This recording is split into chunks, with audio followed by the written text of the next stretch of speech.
अस्सलामु अलैकुम वरहमतुल्लाहि वबरकातुहू। बिस्मिल्लाहिर रहमानिर रहीम। अल्हम्दुलिल्लाहि रब्बिल आलमीन वस्सलातु वस्सलामु अला सय्यिदिल मुरसलीन नबिय्यिना मुहम्मद व अला आलिहि व सहबिहि अजमाइन। अम्मा बाद, फ़क़द क़ालल मुअल्लिफ़ रहिमहुल्लाहु तआला व अन इब्न अब्बास रज़ियल्लाहु अन्हुमा क़ाल रद्दन नबी सल्लल्लाहु अलैहि वसल्लम इब्नतहु ज़ैनब अला अबिल आस इब्न रबी' बाद 6 सनीन बिन्निकाहिल अव्वल वलम युहदिस निकाहन। रवाहु अहमद वल अरबाअतु वन नसाई वस्सहहु अहमद वल हाकिम। व अन अम्र इब्न शुआइब अन अबीहि अन जद्दिहि रज़ियल्लाहु अन्हुम अन्न नबी सल्लल्लाहु अलैहि वसल्लम रद्द इब्नतहु ज़ैनब अला अबिल आस बिनिकाहिन जदीद। क़ाल तिर्मिज़ी हदीसु इब्न अब्बास अजवदु इस्नादन वल अमलु अला हदीसे अम्र इब्न शुआइब रज़ियल्लाहु अन्हुम। মহান আল্লাহ সমস্ত প্রশংসা যে আল্লাহ পাক রব্বুল আলামিন আমাদের জন্য যা ভালো তা হালাল করেছেন, জায়েজ করেছেন, আর যা আমাদের জন্য ক্ষয়ক্ষতি করে তাকে আল্লাহ পাক হারাম বা নাজায়েজ বলে ঘোষণা করেছেন। সালাত এবং সালাম নাযিল করেন মুহাম্মদুর রাসূলুল্লাহ সাল্লাল্লাহু আলাইহি সাল্লামের উপর, যিনি দিনের প্রত্যেকটি ক্ষেত্র সম্পর্কে উম্মতের কাছে আল্লাহ পাকের বিধিবিধান পৌঁছে দিয়েছেন। আমাদের ধারাবাহিক আলোচনা জুমার দিনে এশা পরে বুলুগুল মারাম হাদিস থেকে বিবাহ পর্ব সম্পর্কে দীর্ঘ সময় ধরে চলছে, আর কিছুদিনের মধ্যে ইনশাআল্লাহ তাআলা বিবাহ সম্পর্কে আলোচনা শেষ হবে। তারপরে শুরু হবে তালাক সম্পর্কে আলোচনা, আর তার সাথে যেগুলি আরো আনুষঙ্গিক রয়েছে বিষয় সেগুলি আসবে আমাদের আলোচনায়। তারপরে ইনশাআল্লাহ বিবাহর পর্ব শেষ হবে। আজকে এর আলোচনার অধ্যায় গত সপ্তাহের যে অধ্যায় দিয়ে শুরু করেছিলাম সেটা হচ্ছে বাবুল খেয়ার, নির্বাচন বা বাছাই সম্পর্কে। বিবাহের ক্ষেত্রে নির্বাচন বা বাছাই, নির্বাচন মানে এখানে পাত্র বা পাত্রী নির্বাচন নয়, বরং বিবাহ শাদী করে নেওয়ার পরে শরীয়তে হ্যাঁ অথবা না করার কোন রকমের অপশন আছে কিনা, কোন রকমের শরীয়তের পক্ষ থেকে এমন কোন বৈধতা আছে কিনা এই বিষয়ে, এ সম্পর্কে একটা আলোচনা গত সপ্তাহে হয়েছে। আর আজকে মাত্র 3টি হাদিস রয়েছে দুটো বিষয়ের সাথে সম্পর্কিত। একটি বিষয় হচ্ছে যদি কোনো মহিলা ইসলাম গ্রহণ করে, মুসলিম হয়ে যায়, আর তার স্বামী ইসলাম গ্রহণ না করে, বিলম্ব করে, তাহলে কতদিন পর্যন্ত স্বামীর অপেক্ষা করবে? স্বামীর অপেক্ষা করবে না করবে না, অর্থাৎ যখন এইরকম অবস্থা হলো ইসলাম গ্রহণ করলো আর স্বামী হচ্ছে কাফের, তখন বিবাহ স্বাভাবিক বিচ্ছেদ হবে। তাহলে তারপরে যদি স্বামী বিলম্ব করে ফিরে আসে ইসলামের দিকে, তাহলে তার কাছে ফিরিয়ে দেওয়া যাবে কিনা, আর ফিরিয়ে যদি নেওয়ার তার অধিকার থাকে বা ফিরে যাওয়ার অধিকার থাকে তো নতুন বিবাহের মাধ্যমে নাকি আগের বিবাহ দিয়ে ফিরে যাবে, এই বিষয়টি। হাদিস এই মর্মে দুটি এসছে, পরস্পর বিরোধী হাদিস, একটি সহিহ আর একটি দুর্বল হাদিস। হাদিসগুলির ব্যাখ্যা করি আর তারপরে আসল মাসলাকে স্পষ্ট করব।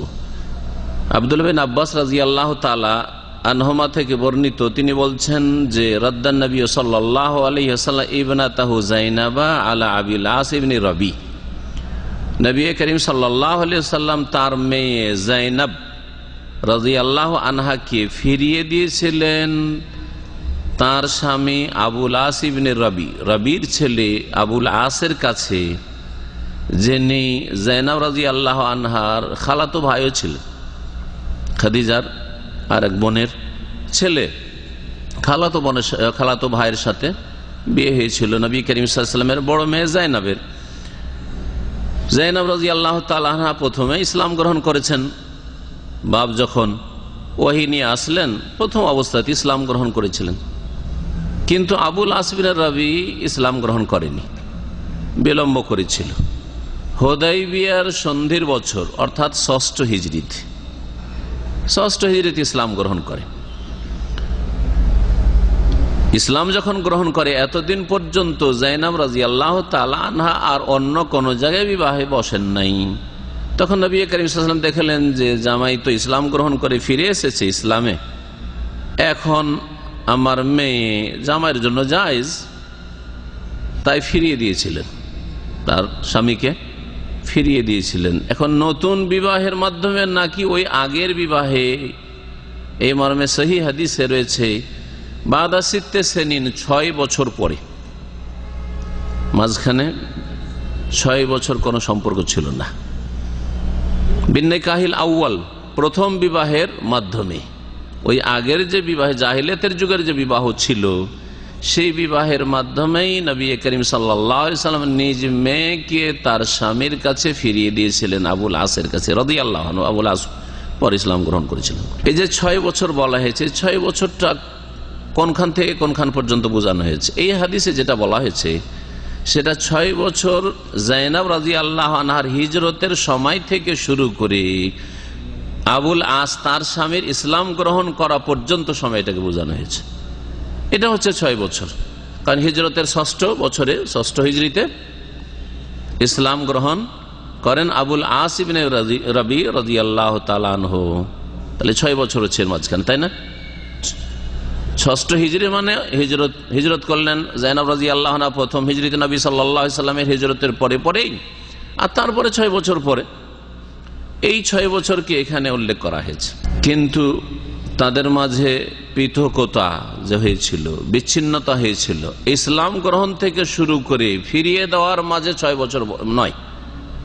বর্ণনাকারী বর্ণনা করতে গিয়ে যে কথাটি বর্ণনা করেছেন তার হয় ভ্রম হয়েছে, যেমন অনেক ভাষ্যকাররা বলেছেন যে 2 জনের মাঝে যে বিচ্ছিন্নতা ছিল সেটা 6 বছরের বিচ্ছিন্নতা ছিল না। হিজরত করে আসা, কার হিজরত? নবী সাল্লাল্লাহু আলাইহি ওয়াসাল্লামের মেয়ের হিজরত, জাইনাব রাদিয়াল্লাহু আনহার হিজরত।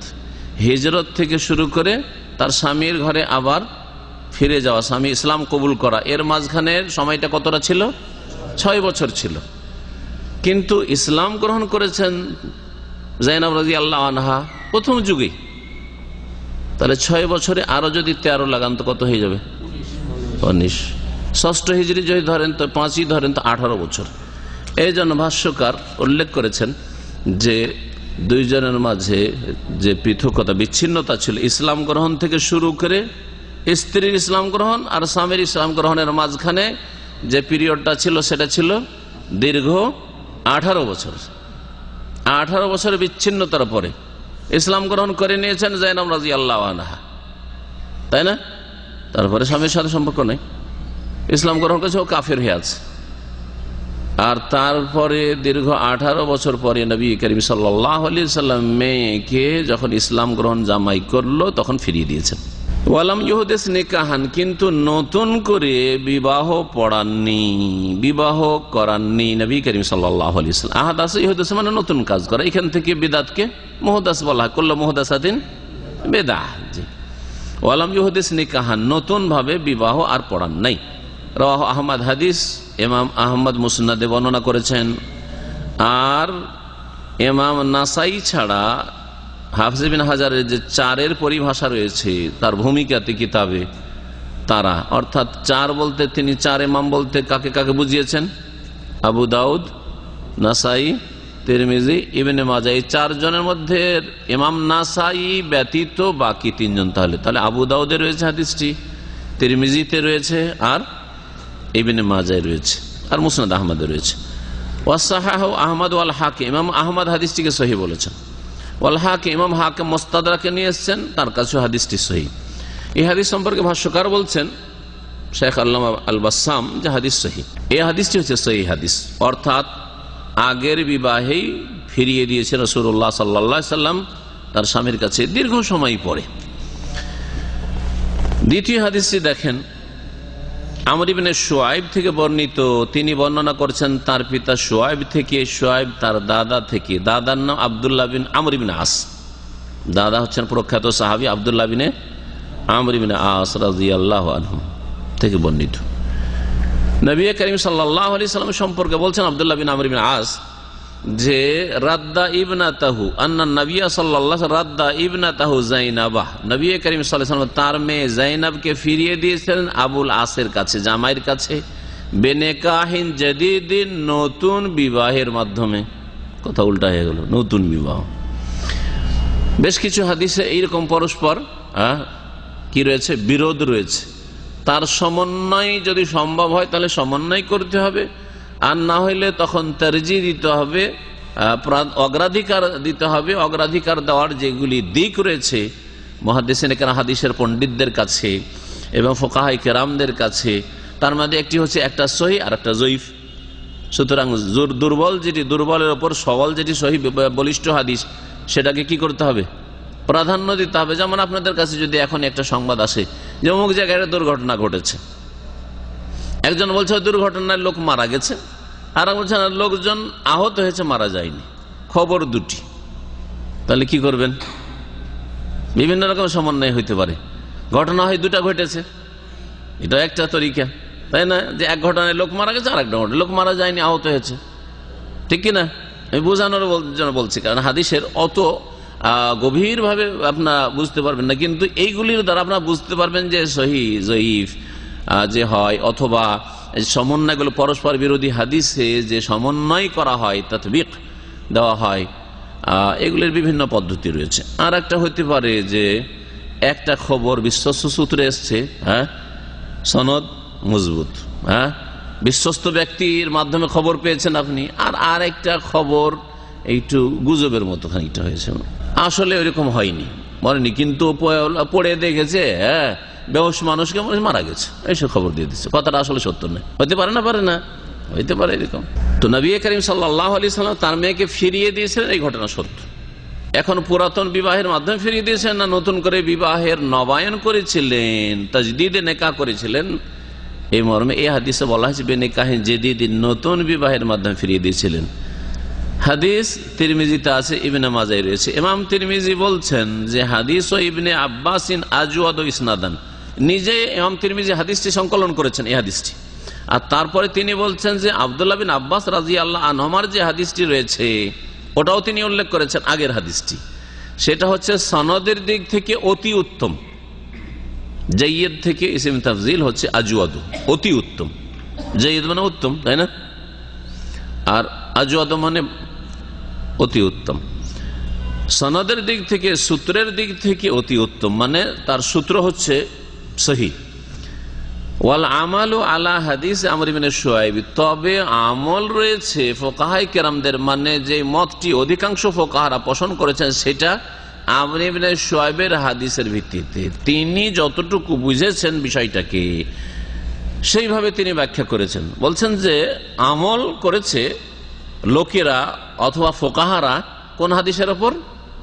আমর ইবনে শুআয়বের হাদিসের ওপর। তার মানে যদি এইরকম হয় যে স্বামী স্ত্রীর বিবাহের মাঝে সময়ের ব্যবধান থাকে আর ইদ্যত পার হয়ে চলে গেছে, তাহলে কি করতে হবে? ফিরিয়ে দিতে হলে নতুন বিবাহে ফিরিয়ে দিতে হবে, নতুন বিবাহের মাধ্যমে ফিরিয়ে দিতে হবে, বিবাহের নবায়ন করতে হবে, এক কথায়।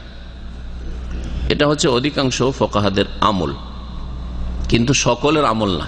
তাহলে ইমাম তিরমিজি বলেছেন যে আমল যে রয়েছে আমর ইবনে শুআয়বের হাদিসের উপর, এটা যদি সকলের কথা বলা হয় তাহলে কথাটি ভুল, তথ্য তাহলে ভুল, বড় মানুষেরও ভুল হতে পারে।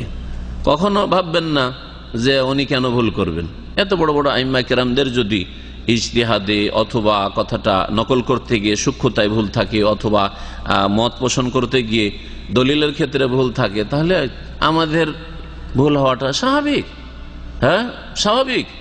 সুতরাং আজকাল এক শ্রেণীর মানুষ রয়েছে, কি করে ভুল করতে পারে? দুইজনে সহি আকীদার লোক, দুটা মত কি করে হইতে পারে? অবশ্যই হইতে পারে। তিনি যেভাবে বুঝেছেন তিনি বলেছেন, আমি যেভাবে বুঝেছি আমি বলেছি, ঠিক না? আমি যেটাকে ঠিক বুঝেছি ঠিক বলেছি, অন্য লোক যেটাকে ঠিক বুঝেছে সেটাকে ঠিক বলেছে। যদি নয় যে সকল উম্মত এক মত হয়ে যাবে। আকীদার ক্ষেত্রে মৌলিক বিষয় ইখতিলাফ থাকলে বড় ধরনের সমস্যা, কিন্তু যদি মাসলা মাসাইল ইখতিলাফ থাকে আর সেটাও দৃষ্টিভঙ্গির পার্থক্য, দলিল বুঝতে গিয়ে বুঝার পার্থক্য, আর সকলে বোঝার চেষ্টা করেছে, তাহলে তাদের ওপর কোনো দোষ আরোপ করা যাবে না। কোনো দোষ করেনি, ভুল করলেও সে চেষ্টা করেছে। সে চেষ্টা করেছে, সে এক নেকি পেয়েছে, ভুল করলো, চেষ্টা করার, মেহনত করার, ইজতিহাদের। আর যদি সঠিক সিদ্ধান্তে পৌঁছিতে পারে তাহলে দ্বিগুণ নেকি পেয়েছে, ডবল নেকি পেয়েছে। যেমন নবী করিম সাল্লাল্লাহু আলাইহি ওয়াসাল্লামের এই মর্মে হাদিস রয়েছে। এই হাদিস সম্পর্কে ভাষ্যকার বলছেন যে আল হাদিসু যায়িফুন, এই হাদিসটি দুর্বল। বিবাহ নতুন করে পড়াইতে হবে এই মর্মে যে হাদিসটি আমর ইবনে শুআয়বের হাদিসটি হচ্ছে দুর্বল।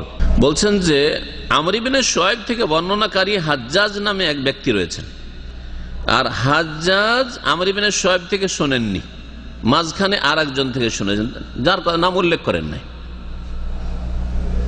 তাহলে হাদিসে বিচ্ছিন্নতা হয়ে গেল না, হলো না? জি, ওই ব্যক্তির নাম মোহাম্মদ বিন ওবায়দুল্লাহ আর আজমি। হ্যাঁ, আর সেই ব্যক্তি দুর্বল। দেখা গেছে যে যার থেকে তিনি শুনেছেন সে দুর্বল, সুতরাং হাদিস দুর্বল। যদি অন্য সূত্রে জানতে পারি যে তিনি আমর ইবনে শুআয়ব থেকে শোনেননি, তো কার থেকে শুনেছেন? অন্য ব্যক্তি। যে ব্যক্তির কাছ থেকে শুনেছেন সেই ব্যক্তি দুর্বল ব্যক্তি, আস্থাভাজন না, তাহলে হাদিস দুর্বল হয়ে গেল। আর যদি তার হদিসই না পাই তা হাদিস বিচ্ছিন্ন, জানি না কি আছে না আছে ওখানে। তাই ভাষ্যকার বলছেন যে এই মর্মে সহিহ হাদিস হচ্ছে ওয়াল হাদিসু সহিহু আন্নান নবী সাল্লাল্লাহু আলাইহি ওয়াসাল্লাম আকাররাহুম আলা নিকাহিল আউয়ালি, নবী করিম সাল্লাল্লাহু আলাইহি ওয়াসাল্লাম তার মেয়ে আর জামাইকে তাদের বিবাহে সাব্যস্ত রেখেছিলেন প্রথম বিবাহের ভিত্তিতে, নতুন করে বিবাহ আর পড়ান নাই। এই ছিল দুটি হাদিস। এখন মাসলা মাসাইল বুঝার চেষ্টা করি এ বিষয়ে। আর এই হাদিসের সাথে সম্পর্কিত বেশ কিছু মাসাইল রয়েছে, ইনশাআল্লাহ তাআলা আমরা ওই মাসাইলগুলি আলোচনা করব, কারণ আজকে হাদিস আর একটি শুধু বাকি আছে। এই মাসলাটিকে প্রথম বুঝি। যায়নাব রাসূলুল্লাহ সাল্লাল্লাহু আলাইহি ওয়াসাল্লামের বড় মেয়ে, এটা বললাম। রাসূলুল্লাহ সাল্লাল্লাহু আলাইহি ওয়াসাল্লামের কয় মেয়ে ছিলেন? 4 মেয়ে ছিলেন। নাম কি?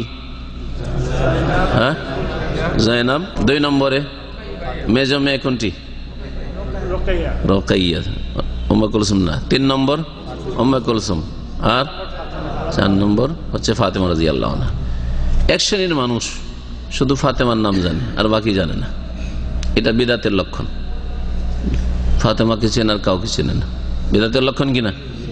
আর এক শ্রেণীর মানুষ মা ফাতেমা বলে আর বাকিগুলোর মা না। যে মাই যদি হয় নবীর মেয়েরা, তাহলে সবগুলি মা যায়না বলবেন, মা রোকাইয়া বলবেন, মা উম্মে কুলসুম। শুনেছেন আমাদের মার্কেটে কোনোদিন দেশে? শোনেননি? আমাদের সেটা ফুটপাতিয়া ফেরিওয়ালাও মা ফাতেমার গান গায় আর গান চালায়, বিক্রি করে মা ফাতেমা। আর এরকম ফুটপাতিয়া বক্তারাও মা ফাতেমা মা ফাতেমার বক্তব্য করে, ঠিক কিনা? মা ফাতেমা। নবীর মেয়ে যদি ফাতেমা মা হয় তো তার মার নাম কি ছিল? তার মার নাম কি ছিল? খাদিজা। খাদিজা কি আপনার? হ্যাঁ, দাদি হয় তাহলে, ঠিক না? মায়ের মা নানি, মায়ের মা নানি, তো নানি বলবেন নানি খাদিজা। তো নানি খাদিজা কেন বলেন না? হ্যাঁ, কি বলছেন ওখানেও? মা খাদিজা। এ মা খাদিজাটা ঠিক আছে আবার, কারণ আল্লাহ পাক কোরআনে কারিমে সূরা আহজাব বলেছেন ওয়াজওয়াজুহু উম্মাহাতুহুম, নবীর বিবিগণ, নবীর পত্নীগণ, উম্মাহাতুহুম, হ্যাঁ, উম্মতে মুসলিম আর মুসলিম জাতির মা। তাহলে আপনি নবী সাল্লাল্লাহু আলাইহি ওয়াসাল্লামের স্ত্রীদেরকে মা বলবেন। কোরআনের শিক্ষা হচ্ছে, কোরআনী আকীদা হচ্ছে যে নবীর বিবিগণ হচ্ছেন আমাদের মা, উম্মাহাতুহুম। এই জন্য নবী সাল্লাল্লাহু আলাইহি ওয়াসাল্লামের তিরোধানের পরে, তার ইন্তেকালের পরে কোন সাহাবীর জন্য নবীর বিবিদেরকে বিবাহ করা জায়েজ ছিল না, কারণ মা। আপনার মাকে বিয়ে করা জায়েজ নয় আপনার বাপের ইন্তেকালের পরে। হ্যাঁ, ঠিক তেমনি রাসূলুল্লাহ সাল্লাল্লাহু আলাইহি ওয়াসাল্লাম বিবিগণকে বিবাহ করা, ওয়ালা আনতানকিহু আজওয়াজাহু মিন বাদিহি আবাদা। আর এটাও জায়েজ করেনি, আল্লাহ হারাম করেছেন যে তোমরা নবী সাল্লাল্লাহু আলাইহি ওয়াসাল্লামের পরে তার বিবিগণের কাউকে বিবাহ করবে।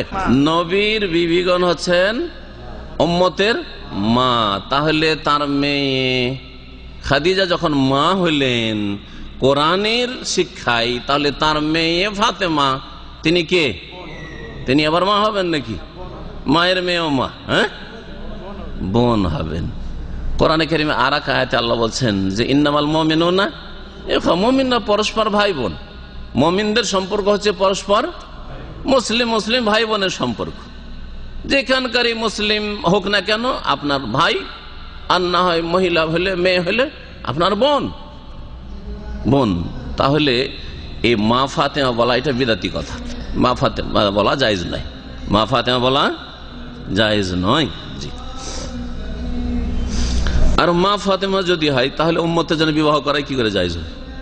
আরে মাকে বিয়ে করা জায়েজ নয়, তাহলে ফাতেমাকে বিয়ে করা কারো জন্য জায়েজ ছিল না, আলী কি করে বিয়ে করলেন, ঠিক কিনা? তো মা ফাতেমা যদি মা হয় তো তার বোনগুলো ওরাও মা, তো তারাকে কেমন করে অন্যরা? আবুল আসি কি করে বিয়ে করলেন, তার জন্য কি করে জায়েজ হলো? তো মাকে বিয়ে করা জায়েজ নয়। আবুল আস নবীর উম্মত, হ্যাঁ, ওসমান নবীর উম্মত, ওসমান কি করে দুই মেয়েকে উম্মে কুলসুমকে আর রোকায়ে বিয়ে করলেন? বোঝা যাচ্ছে? সুতরাং এসব বিদাতি কথা ছাড়তে হবে। বলছেন যে আবুল আসের স্ত্রী ছিলেন জৈনব, ফাসলামাত, ইসলাম গ্রহণ করেন, হাজারাত কাবলা ইসলামে জৌজিহা, স্বামী ইসলাম গ্রহণ করলো না, তিনি হিজরত করে চলে আসলেন। ফালাম্মা আসলামা, যখন ইসলাম গ্রহণ করলেন আবুল আস আর হিজরত করে আসলেন নবী করিম সাল্লাল্লাহু আলাইহি ওয়াসাল্লাম, তখন তার মেয়ের অন্য জায়গায় বিয়ে হয়নি, আগের বিবাহে। আমর ইবনে শুআইবের হাদিস যঈফ, এই কথাটি কোনো নতুন না। ইমাম আহমদের মতো প্রখ্যাত ইমাম তিনি বলছেন, কাল ইমাম আহমদ যঈফুন, আমর ইবনে শুআইবের হাদিস হচ্ছে যঈফ। ওয়াসহিহ হাদিস ইবনে আব্বাস, আর সহিহ হাদিস হচ্ছে আব্দুল্লাহ বিন আব্বাস রাদিয়াল্লাহু তাআলা আনহুমার হাদিস, যে হাদিসের বিষয়বস্তু হচ্ছে যে নবী করিম সাল্লাল্লাহু আলাইহি ওয়াসাল্লাম তার মেয়েকে জামাইয়ের কাছে ফিরিয়ে দিয়েছেন, হ্যাঁ, আগের পুরাতন বিবাহের ভিত্তিতেই ফিরিয়ে দিয়েছেন, নতুন করে আর বিবাহের নবায়ন করেন নাই। এইরকম ইমাম বুখারী, ইমাম তিরমিজি, ইমাম বাইহাকি, হাদিসের পণ্ডিতগণ তারা সকলে বলেছেন যে আমর ইবনে শুআইবের হাদিস হচ্ছে যঈফ। এক কথায় আমরা এই বিষয়টা আরো বলিষ্ঠ ভাবে আমরা জানতে পারলাম যে কি আমর ইবনে শুআইবের হাদিস, যে হাদিসের বিষয়বস্তু হচ্ছে যে বিবাহের নবায়ন করে ফিরিয়েছিলেন, সেই হাদিসটি সহিহ নয়, দুর্বল হাদিস। সুতরাং সেটাকে কি করে দিতে হবে? ছেড়ে দিতে হবে।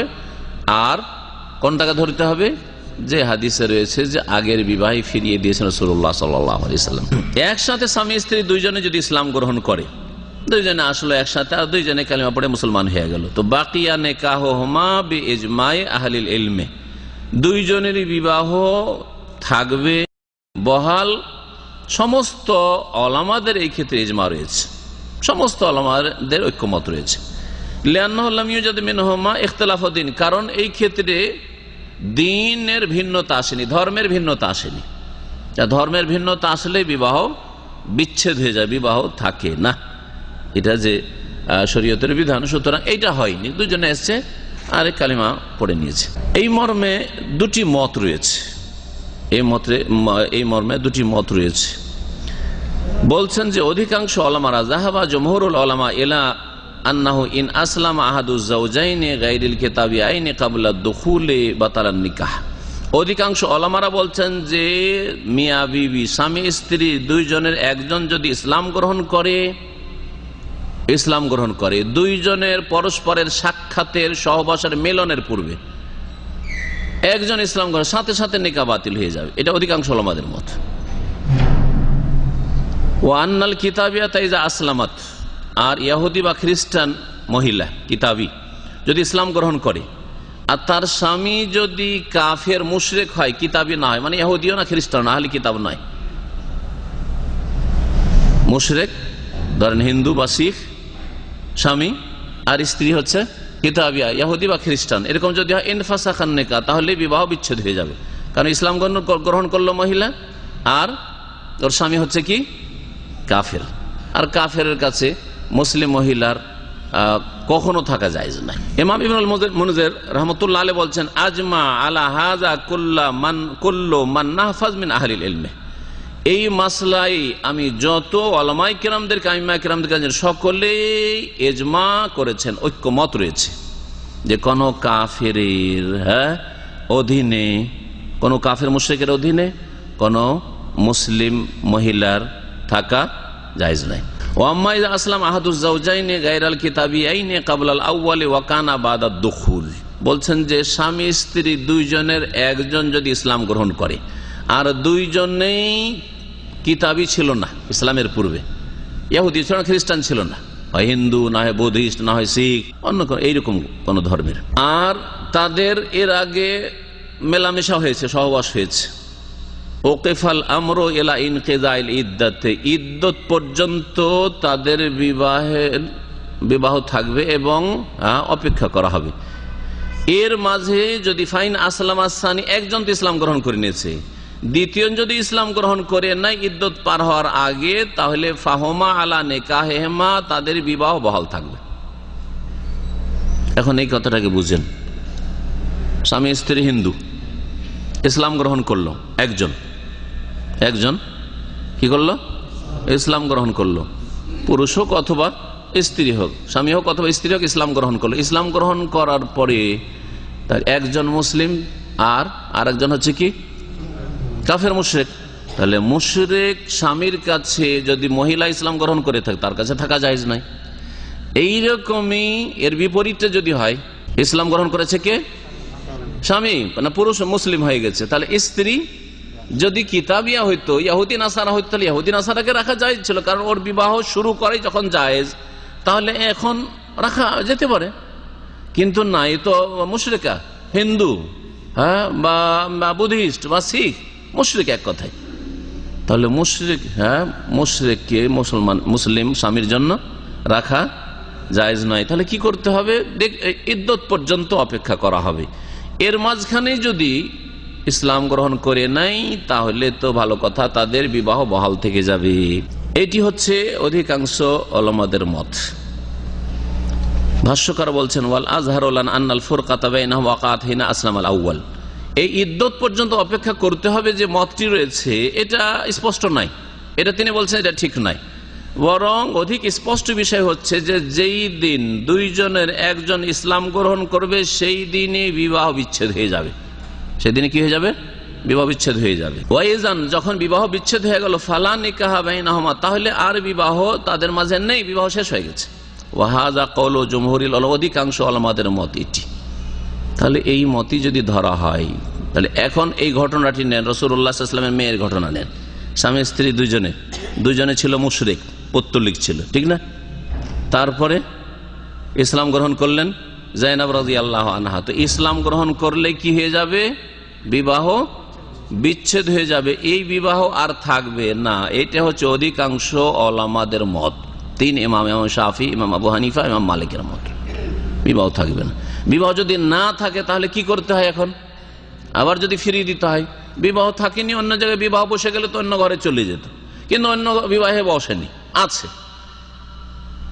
তারপরে স্বামী ইসলাম গ্রহণ করলো, এখন কি করা হবে? তাহলে নতুন ভাবে বিবাহ পড়াতে, কারণ যেই দিন ইসলাম গ্রহণ করেছে সেই দিন বিবাহ বিচ্ছিন্ন হয়ে গেছে, বিবাহ আর থাকে নাই। এটি হচ্ছে অধিকাংশ ওলামাদের মত। তাদের দলিল আমর ইবনে শুআইবের হাদিস। কিন্তু আমর ইবনে শুআইবের হাদিস সম্পর্কে এতক্ষণ বললাম সহিহ না জয়ীফ? জয়ীফ। ইমাম আহমদের কাছে জয়ীফ, ইমাম বুখারীর কাছে জয়ীফ, ইমাম তিরমিজির কাছে জয়ীফ, বাইহাকির কাছে জয়ীফ, হাদিস দুর্বল। ইমাম আহমদ রাহমাতুল্লাহ আলাইহির মত আর আহলে হাদিস ওলামাদের মত, এটি শোনায় আপনাদেরকে, কারণ এটার উপর আমল যেহেতু করতে হবে, এটাই সহিহ। আর এই মতটি হচ্ছে দলিল ভিত্তিক, সহিহ হাদিস ভিত্তিক। সেটা হচ্ছে যে আন্নাহা তুরাদ্দু ইলাইহি, স্ত্রীকে তার স্বামীর কাছে ফিরিয়ে দেওয়া হবে বেদুনে আকদিন জাদিদিন, নতুন বিবাহ পড়াবার কোনো প্রয়োজন নেই, ওই আগের বিবাহে। ওয়াইন তালাতিল মুদ্দাত, যদিও ইদ্যত পার হয়ে বছরকে বছর পার হয়ে চলে গেছে, বছরকে বছর পার হয়ে চলে গেছে, দীর্ঘ সময় পার হয়ে গেছে। ওয়ান কাজাতিল ইদ্দাত, ইদ্যত পার হয়ে চলে গেছে।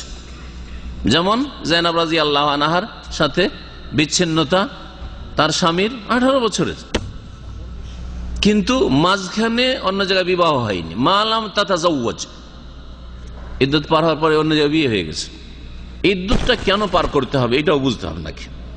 কাফেরের ঘর থেকেও যখন ইসলাম গ্রহণ করে এক মহিলা আসলো, তখন ওর ইদ্যত পার করতে হবে। ইস্তিবরায়ে রহম, তার জরায়ু যে গর্ভমুক্ত আছে এটা প্রমাণ করার জন্য, জরায়ু গর্ভমুক্ত রয়েছে এটা প্রমাণ করার জন্য, এটা স্পষ্ট করে দেওয়ার জন্য এক হাইজ ইদ্যত পার করতে হবে, যাতে স্পষ্ট হয়ে যায় যে যখন মাসিক হয়ে গেছে তার মানে পেটে বাচ্চা নেই, পেটে বাচ্চা নেই। এরপরে যদি বাচ্চা ধরে বিবাহ হওয়ার মাধ্যমে, তাহলে যে স্বামী নতুন বিবাহ করেছে তার, আর যদি এমনিতে বিনা বিবাহে বাচ্চা ধরে তাহলে ঝাড়ুর সন্তান, ঠিক না? জেনা হয়েছে, স্পষ্ট হবে। তাহলে যদি এইরকমটা হয় যে ইদ্যুৎ নেই, কাফের ঘর থেকে ইসলাম গ্রহণ করে চলেছে, বিবাহ বিচ্ছেদ হয়ে গেছে, বিবাহ বিচ্ছেদের পরে ইদ্যুৎ পার করলো না, মাসিক হইতেও দিল না, বুঝাও গেল না পেটে বাচ্চা আছে কিনা, তার আগে সহবাস হয়েছে, যে তার স্বামী ছিল সহবাস হয়েছে, বুঝাও গেল না, আর তারপর অন্য ঘরে বিবাহ হয়ে গেল। অন্য ঘরে বিবাহ হওয়ার পরে ধর বাচ্চা ধরলো, এখনো বাচ্চা ধরলো অন্য ঘরে বিবাহের পরে না আগে থেকে পেটে বাচ্চা ধরেছিল, কেমন করে বোঝা যাবে? এবারে বুঝতে পেরেছেন? যখন বোঝা যাচ্ছে না, তাহলে এই ছেলেটা আকার নতুন যে বিবাহ করেছে তার ছেলে, এই ছেলের বাপ বা এই মেয়ের বাপ, এই স্বামী নতুন স্বামী না আগের স্বামী, কি করে বুঝবেন? এই হিকমতের কারণে ইদ্যত পার করা আবশ্যক। আর নবী করিম সাল্লাল্লাহু আলাইহি সাল্লাম বলেছেন যে নাহা রাসূলুল্লাহ আইয়াসখিয়া রাজুলু মা গায়রিহি, সেই হাদিস শুনে আপনাদেরকে রাসূলুল্লাহ সাল্লাল্লাহু আলাইহি সাল্লাম অন্যের পানিতে অন্যের সেচ করতে নিষেধ করেছেন। একজন সেচ করে রেখেছে, এটাকে সুখিয়া মানে হচ্ছে সেচ করা, যেমন জমিতে ভূমিতে কি করি আমরা, সেচ করি, ধানের জমিতে গমের জমিতে পানি দিই, তো অন্যের সেচ করাই সেচ করতে নিষেধ করেছেন। অর্থাৎ একজন সহবাস করেছে, আর সহবাস করার পরে বিষয়টা ক্লিয়ার হয়নি যে বাচ্চা ধরে আছে কি না, তার সেচ করা আছে, আরেকজন সেচ করবে, অর্থাৎ আরেকজন সহবাস করবে, এটা রাসূলুল্লাহ সাল্লাল্লাহু আলাইহি ওয়াসাল্লাম নিষেধ করেছেন, যাতে করে নাসাব বংশ পরিচয়টা স্পষ্ট হয় যে এই ছেলে কার বংশের। হতে পারে দুই বংশের, এক বংশের ছেলে আর এক বংশে ঢুকিয়ে দিবেন, বংশকে একাকার করে দিবেন। আর জেনার বহু ক্ষতির দিক রয়েছে, তার মধ্যে এটি হচ্ছে মারাত্মক ক্ষতির দিক। জেনার মাধ্যমে বংশ পরিচয় থাকে না, কে কোন বংশের, যার ওই সন্তান কোথা থেকে যে এসছে। কত যুবকের সাথে জেনা করেছে, তার ফলে বোঝা মুশকিল যে কোন বংশের ছেলে এটা। স্বামীর ঘরে থেকে যদি জেনা করে, তাহলে জেনা করে বাচ্চা নিয়ে এসছে, গর্ভধারণ করেছে, আর নাম হইল কার? যেটা স্বামীর সন্তান, আসলে স্বামীর না, স্বামীর সন্তান বানিয়ে দিল, এক অপরাধ করলো, তার উপরে এখন অপরাধের উপর অপরাধ হতে শুরু হইলো, স্বামীর ধন সম্পদে ভাগ নিল, অথচ স্বামীর সাথে তার কোনো সম্পর্ক নেই, বংশী সম্পর্ক। জেনাতে কত ক্ষতির দিক, কত জুলম অত্যাচার জেনার মাধ্যমে হয়ে থাকে। এই জন্য আল্লাহ রাব্বুল আলামিন শিরকের পরে খুনের গুনাহ আর তারপরে জেনার গুনাহর কথা উল্লেখ করেছেন সূরা ফুরকানে, এত বড় কবিরা গুনাহ। তো ইমাম আহমদ রহমতুল্লাহ আলের মত আর আহলে হাদিস ওলামাদের মত হচ্ছে যে ফিরিয়ে দিতে হবে স্ত্রীকে, যদি মাঝখানে কোথাও বিবাহ না হয়, আর নতুন করে বিবাহ পড়াবার কোনো প্রয়োজন নেই। ওয়াইন তালাতুল মুদ্দাত, সময় লম্বা হয়ে গেল, ইদ্যত পার হয়ে গেল, মালাম তাতাজাওয়াজ, যতদিন পর্যন্ত বিবাহ হয়নি। কিন্তু এর মাঝখানে যদি অন্য জায়গায় বিবাহ হয়ে যায়, যদি যায়েনব রাদিয়াল্লাহু আনহার রাসূলুল্লাহ সাল্লাল্লাহু আলাইহি ওয়াসাল্লাম অন্য জায়গায় বিবাহ পড়িয়ে দিতেন, পরে এসে যদি আবুল আস দাবি করতে যে আমি তো মুসলমান হয়ে গেছি, আমাকে ফিরিয়ে দেন, আমার স্ত্রীর আর অধিকার নেই, কারণ যেই সময়টায় বিয়ে পড়ানো হয়েছে তখন অন্য জায়গায় তার বিবাহ বসা জায়েজ ছিল, বিবাহ বসা জায়েজ ছিল। ইদ্যতের মধ্যে থাকার যদি বিবাহ পড়িয়ে দেয় তাহলে বিবাহ জায়েজ ছিল না, সুতরাং এই বিবাহ হয়নি। দলিল ইমাম আহমদের দলিল বা আহলে হাদিস ওলামাদের দলিল আব্দুল্লাহ বিন আব্বাসের হাদিস, যেটি প্রথম হাদিস পড়লেন, বলছেন যে কারণ আব্দুল্লাহ বিন আব্বাস রাদিয়াল্লাহু তাআলা বর্ণিত হাদিস, আন্নান নবী সাল্লাল্লাহু আলাইহি ওয়াসাল্লাম রাদ্দা ইবনাতাহু আলা আবিল আস ইবনে রাবি বাদা সিত্তাসাইন বিন নিকাহিল আউয়াল। নবী সাল্লাল্লাহু আলাইহি ওয়াসাল্লাম তার মেয়ে যায়েনবকে ফিরিয়ে দিয়েছেন তার স্বামী আবুল আসের কাছে 6 বছর পরে, আগের বিবাহেই। ওয়ালাম ইউহাদিস নিকাহ, নতুন করে আর বিবাহ পড়েন নাই।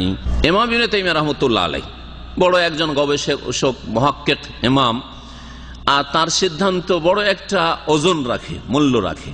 তার মতটি শোনাই, বলছেন ওয়াখতারা শেখ তাকিউদ্দিন, শেখ তাকিউদ্দিন হচ্ছে উপাধি, লাকাব ইমাম ইবনে তাইমিয়া রাহমাতুল্লাহ আলাইহি। তো তিনি পছন্দ করেছেন বাকাউন নিকাহ বাইনাজ জাওজাইন, স্বামী স্ত্রীর মাঝে বিবাহ বহাল থাকা, ইজা আসলামাত কাবলাহু, যদি স্ত্রী স্বামীর আগে ইসলাম গ্রহণ করে নেয়, স্ত্রী স্বামীর আগে গ্রহণ করেছে। শাওন কানাল ইসলাম কাবলা দুখুল, এই ইসলাম সহবাসের আগেই হয়ে যাক, শুধু বিবাহ হয়েছে তারপরে সহবাস হয়নি, দেখা সাক্ষাৎ হয়নি, ইসলাম গ্রহণ করে নিয়েছে। আওবাদ, অথবা সহবাসের পরে ইসলাম গ্রহণ করুক, মালাম তানকে জাওজান গায়রা, যতক্ষণ পর্যন্ত অন্য স্বামীর ঘরে না গেছে। অন্য স্বামীর ঘরে যদি চলে যেত তাহলে আর অধিকার থাকতো না, কারণ অন্য স্বামী যে গ্রহণ করেছে বৈধ অবস্থায় গ্রহণ করেছে। ইমাম ইবনুল কাইয়িম রাহমাতুল্লাহ আলাইহি শেখুল ইসলাম ইবনে তাইমিয়া রাহমাতুল্লাহ আলাইহির বড় একজন ছাত্র এবং বড় একজন মুহাক্কিক এবং অনেক কিতাবের লেখক। তিনি এটি গবেষণামূলক কথা বলেছেন, খুব মূল্য রাখে। যে আগে প্রথম দিকে ফোকাহাদের একটা মত উল্লেখ করলাম যে যদি দুইজনের স্বামী স্ত্রী একসাথে ইসলাম গ্রহণ করে তাহলে তো বহাল থাকবে, আর যদি আগে পরে করে তাহলে বিবাহ বিচ্ছেদ হয়ে যাবে যে বলেছেন। তো বলছি এটি কথা আসলে ঠিক নাই, ঠিক নাই।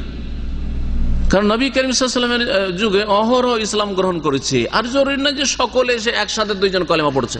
আর একসাথে আসলেও একজনকে আগে হয়তো কলেমা পড়েছে আর একজনকে পরে কলেমা পড়েছে, এটিও তো আগে পরে হয়েছে না, হয় নাই? আর তারপরে অধিকাংশ ঘটনা এরকম হয়েছে হয়তো স্বামী ইসলাম গ্রহণ করেন, স্ত্রী রাজি নয়, চলে গেল 2, 4, 6 মাস, 1 বছর, তারপর ইসলাম গ্রহণ করছে। অথবা মহিলা ইসলাম গ্রহণ করে নিয়েছে, স্বামী রাজি না, ইসলাম গ্রহণ করবে না, তারপরে 2, 4, 6 মাস বছর পরে ইসলাম গ্রহণ করছে, এইরকমই হয়েছে। কিন্তু নবী করিম সাল্লাল্লাহু আলাইহি ওয়াসাল্লাম কখনো এরকম করে বিবাহ পড়াইতে বসেননি যে তোমাদের আগে পরে যেহেতু ইসলাম গ্রহণ হয়ে যায় সুতরাং বিবাহ, যদি থেকেছে অন্য জায়গায় বিবাহ না বসেছে তাহলে ফিরিয়ে দিয়েছে। এইটাই হয়েছে। যেমন জায়নাবের ঘটনা ঘটেছে ওই রকমই হয়েছে নবী সাল্লাল্লাহু আলাইহি ওয়াসাল্লাম অন্যান্য সাহাবী এবং সাহাবিয়াত সম্পর্কে। ওয়াকাল ইবনুল কাইয়িম ইন্না আহাদা যাওজাইনি ইযা আসলামা ক্বাবলাল আখার, স্বামী স্ত্রী দুজনের একজন যদি আগে পরে ইসলাম গ্রহণ করে নেয়, লাম ইয়ানফাসিখিন নিকাহ বিইসলামিহি, ইসলাম গ্রহণ করলেই যে বিবাহ বিচ্ছেদ হয়ে যাবে এমন কথা নাই। ফাররাকাতিল হিজরাতু বাইনাহুম আম লা তুফাররিক, হিজরত করে দুইজন দুই দেশে চলে যাক অথবা নাই যাক, একই দেশে থাক একই শহরে থাক।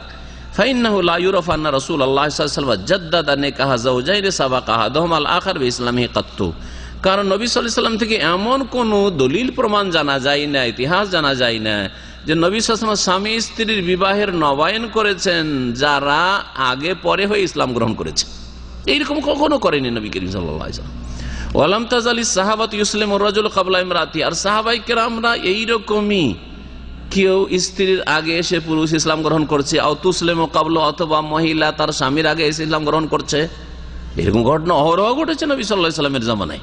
ওয়ালাম ইউলাম আন আহাদিম মিনহুম আলবাত্তাতা আন্নাহু তালাফফাযা বিইসলামিহি হুয়া ইমরাতুহু হারফান বিহারফিন, আর একটি ঘটনা রাসূলুল্লাহ সাল্লাল্লাহু আলাইহি ওয়াসাল্লাম জামানায় এমন হয়নি যেমন আজকাল মাইকে ইসলাম গ্রহণ করাইতে গিয়ে 2, 4, 5 জন একসাথে ইসলাম গ্রহণ করছে, একসাথে একবার কলেমা পড়লো সবাই মিলে একসাথে বললো, এরকম করে নবী সাল্লাল্লাহু আলাইহি ওয়াসাল্লাম করেছেন, এরকম কোনো প্রমাণ পাওয়া যায় না। স্বামী স্ত্রী যদি একসাথেও এসে থাকে তো আগে পরে কালেমা পড়িয়ে তাদেরকে ইসলামে দীক্ষিত করেছেন। তো বলছেন যে নবী সাল্লাল্লাহু আলাইহি ওয়াসাল্লামের সাহাবায়ে কেরামদের কারো থেকে এরকম কখনো জানা যায় না আন্নাহু তালাফফাযা বিইসলামি হুয়া ওয়া ইমরাতুহু, ওই পুরুষ এবং তার স্ত্রী ইসলামের কালেমা উচ্চারণ করেছে হারফান বিহারফিন, অক্ষরে অক্ষরে একসাথে দুইজনে স্বামী স্ত্রী পড়ছে আশহাদু আল্লা ইলাহা ইল্লাল্লাহ ওয়া আশহাদু আন্না মুহাম্মাদান রাসূলুল্লাহ, আর ওইভাবে নবী সাল্লাল্লাহু আলাইহি ওয়াসাল্লাম পড়াচ্ছেন, এরকম কখনো প্রমাণ পাওয়া যায় না। ওয়া হাযা মিম্মা লাম ইয়াকাল বাত্তাতা, এটা সাধারণত কখনো ঘটেনি নবী সাল্লাল্লাহু আলাইহি ওয়াসাল্লামের জামানায়। ওয়াকাদ রাদ্দান নবী ইবনাতাহু যায়নাব আলা যাওজিহা আবিল আস বিন রাবি ওয়া হুয়া কাদ আসলামা জামান আল হুদাইবিয়া, বলছেন ইবনুল কাইয়িম যে নবী সাল্লাল্লাহু আলাইহি ওয়াসাল্লাম তার মেয়ে যায়নাবকে তার স্বামী আবুল আসের কাছে ফিরিয়ে দিয়েছেন, আর এই আবুল আস ইসলাম গ্রহণ করেছে হুদাইবিয়ার কালে, হুদাইবিয়ার সন্ধির কালে, মানে ওই বছরে 6ষ্ঠ হিজরিতে। ওয়াহিয়া আসলামাত মিন আউয়ালিল বিসাতে, আর যায়নাব রাদিয়াল্লাহু আনহা ইসলাম গ্রহণ করেছেন প্রথম তার পিতা রাসূলুল্লাহ সাল্লাল্লাহু আলাইহি ওয়াসাল্লামের নবুয়ত প্রাপ্তির সময়, 40 বছর বয়সে। নবী সাল্লাল্লাহু আলাইহি ওয়াসাল্লাম যখন 40 বছর বয়স তখনই নবুয়ত পেয়েছেন, তখনই মেয়ে স্ত্রীকে ইসলামের দাওয়াত দিয়েছেন, মেয়েদেরকে ইসলামের দাওয়াত দিয়েছেন, ইসলাম গ্রহণ করেছে তারা সাথে সাথে। ফাবাইনা ইসলামিহিমা আকসারা মিন সামানি আশারাতা সানাতান, সুতরাং বোঝা গেল যে তাদের স্বামী স্ত্রীর ইসলাম গ্রহণের মাঝে, স্বামী স্ত্রীর ইসলাম গ্রহণের মাঝে কার কার, যায়নাব রাদিয়াল্লাহু আনহা আর তার স্বামী আবুল আস, এই দুইজনের ইসলাম গ্রহণের মাঝে কতটা সময় ছিল, আকসার মিন সামানি আশারাতা সানা, 18 বছরের বেশি, 18 বছরের বেশি। তাহলে হাদিসে যে আসলে 6 বছর বলে দিয়েছি ভাষ্যকার ভাষা শুনে। আম্মা কাউলু কানা বাইনা ইসলামিয়া ওয়া ইসলামিহি সিত্তু সিনিন, যায়নাবের ইসলাম এবং তার স্বামী আবুল আসের ইসলামের মাঝে 6 বছরের যে ব্যবধান ছিল, ফা ওয়াহমুন, এটি ভ্রম হয়েছে। বর্ণনা করে আব্দুল্লাহ বিন আব্বাস রাদিয়াল্লাহু তাআলা আনহুমার ভ্রম হয়ে গেছে, অনিচ্ছাকৃত ভুলকে ওয়াহাম বলা হয়। খাতা থেকে হালকা হচ্ছে ওয়াহাম, বলতে গিয়ে ভ্রম হয়ে যাওয়া। অথচ এখানে ইসলাম আর তার ইসলামের মাঝে নয়, বরং বলতে হইতো যে তার হিজরত আর ইসলামের মাঝে। জাইনাব রাদিয়াল্লাহু আনহার হিজরত আর তার স্বামী আবুল আসের ইসলামের মাঝে ব্যবধান ছিল 6 বছর। এই হিজরত না বলে ইসলাম বলে দিয়েছে। কথা অনেক সময় সড়কে যায়। ইন্নামা আরাদা বাইনা হিজরাতে ওয়া ইসলামিহি, উদ্দেশ্য ছিল বর্ণনাকারী আব্দুল্লাহ বিন আব্বাসের এই কথা বলা যে জাইনাব রাদিয়াল্লাহু আনহার হিজরতের মাঝে এবং তার স্বামীর ইসলামের মাঝে সময় ছিল 6 বছরের।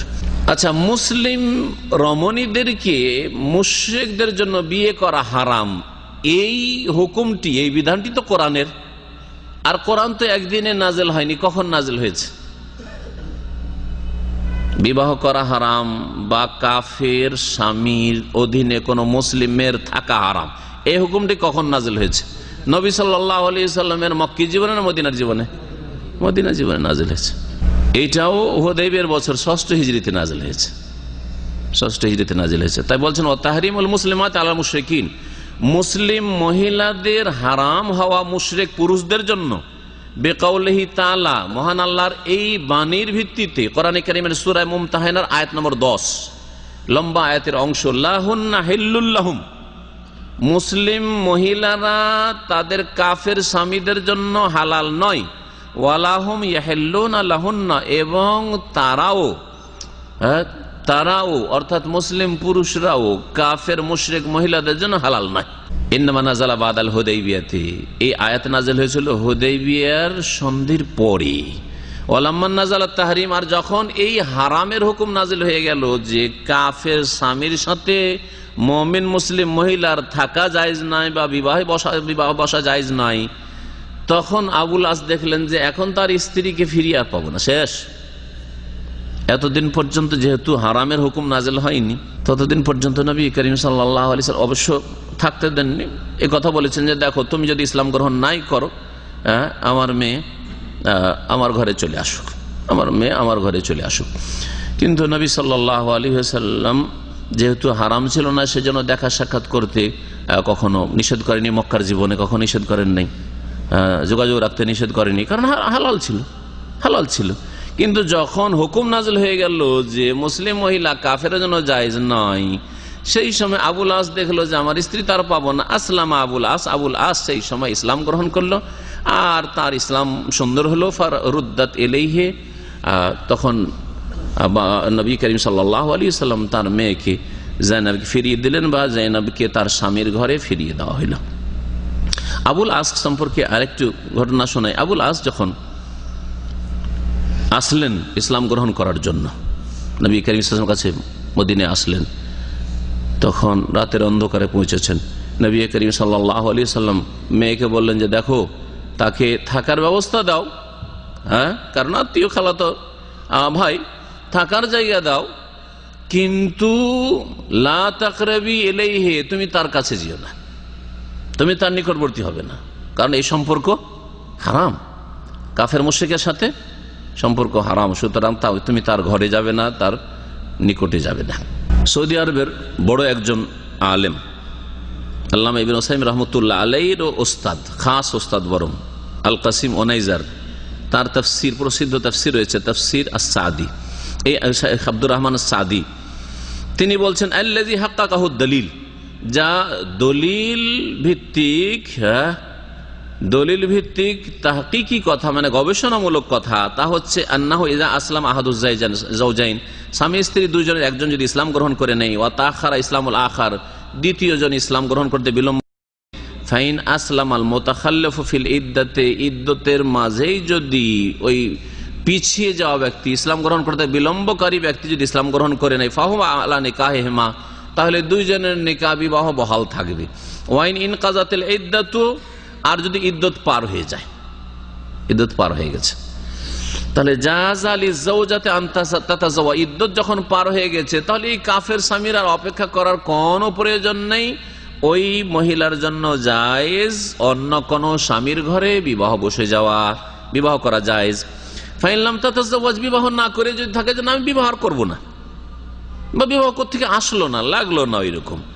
ফাইনলাম তাতাজাওয়াজ, ওই মহিলা মুসলিম মহিলা যদি বিবাহ না করে, ও আসলাম আযাওজু বাদা যালিকা, আর ইদ্দত পার হওয়ার অনেক পরেও যদি স্বামী আগের স্বামী, এখন তোর স্বামী যদি স্বামী তো আছে কিন্তু ইদ্দত পার হয়ে গেছে, ইদ্দত পার হয়ে যাওয়ার পরে যদি ইসলাম গ্রহণ করে, ও আরাদাহা, আর ইচ্ছা করে যে আমি আমার স্ত্রীকে নিয়ে আসবো ঘরে, ওয়াখতারাথু, আর ওই মহিলাও যদি বাধা না দান করে, মনে করে যে ঠিক আছে আমারই যখন স্বামী ছিল আমিও ফিরে যাব, রুদ্দাত ইলাইহি বিগাইরি নিকাহিন, বিনা নতুন বিবাহে ফিরিয়ে দেওয়া হবে, আর বিবাহের নবায়ন করতে হবে না। তাহলে তার মতটি কোন দিকে গেল?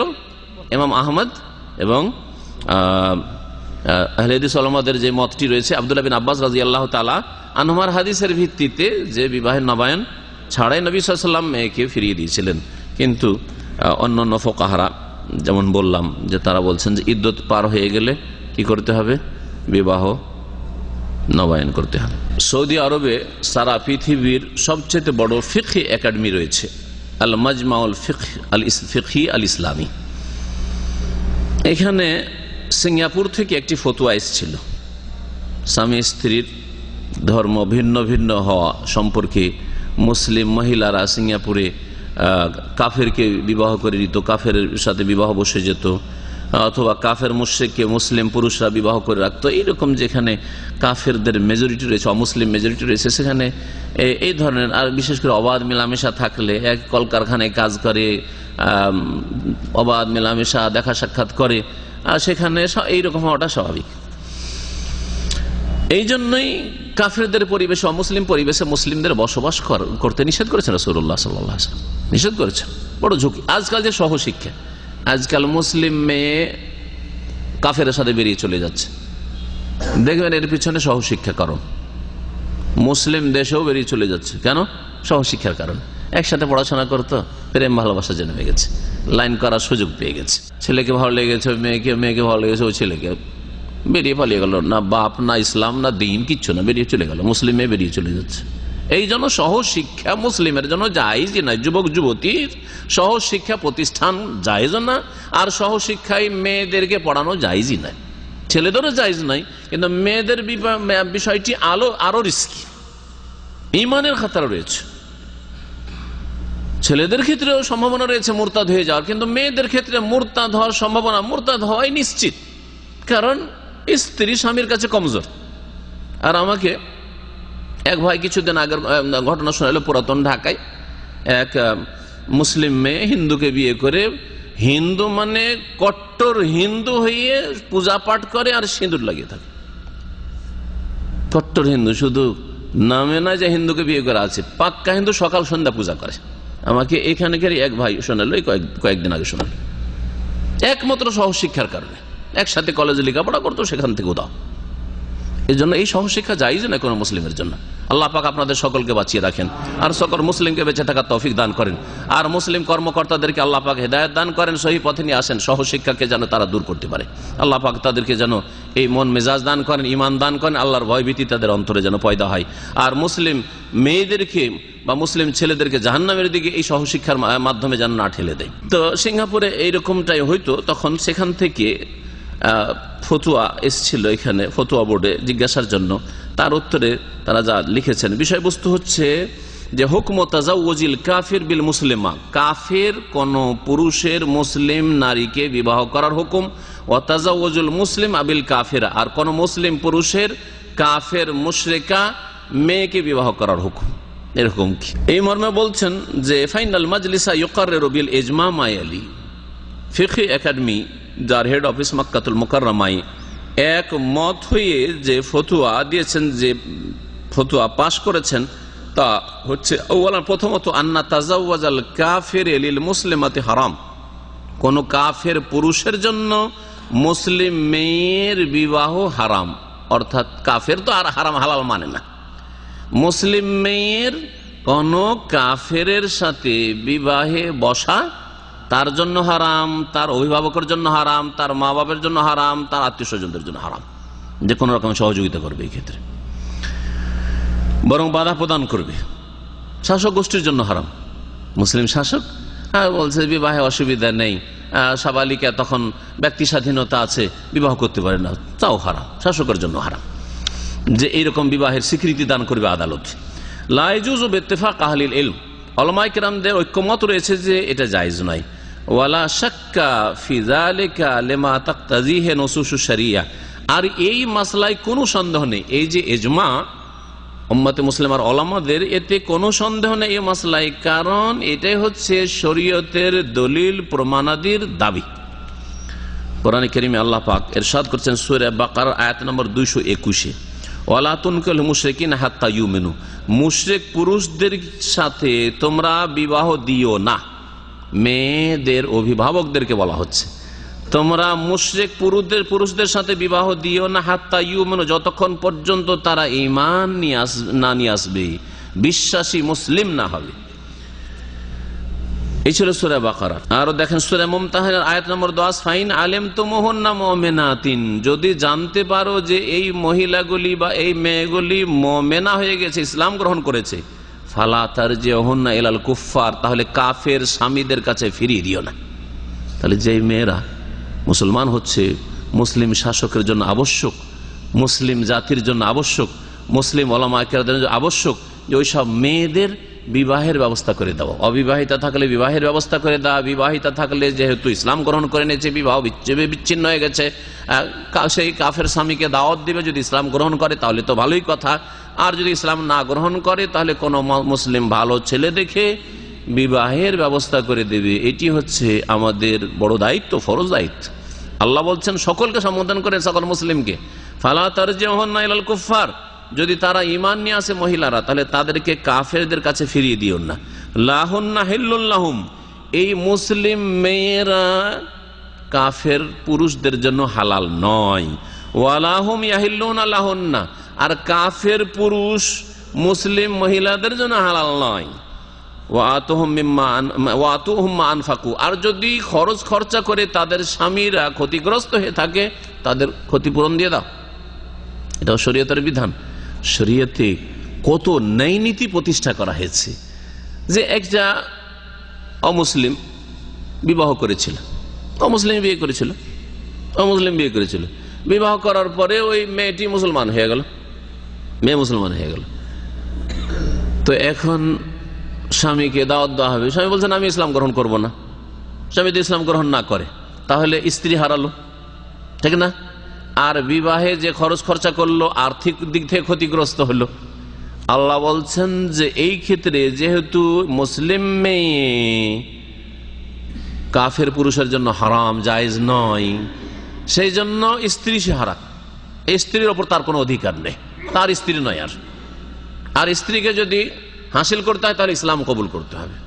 ইসলাম কবুল করবে না, তাকে আর আর্থিক দিক থেকে ক্ষতিগ্রস্ত করিও না। আল্লাহ পাক মুমিনদেরকে সম্বোধন করছেন, তাদেরকে কি দিয়ে দাও? ওয়া আতুহুম মা আনফাকু, যা ব্যয় করেছে বিবাহ শাদী করার ক্ষেত্রে তা তাদেরকে দিয়ে দাও।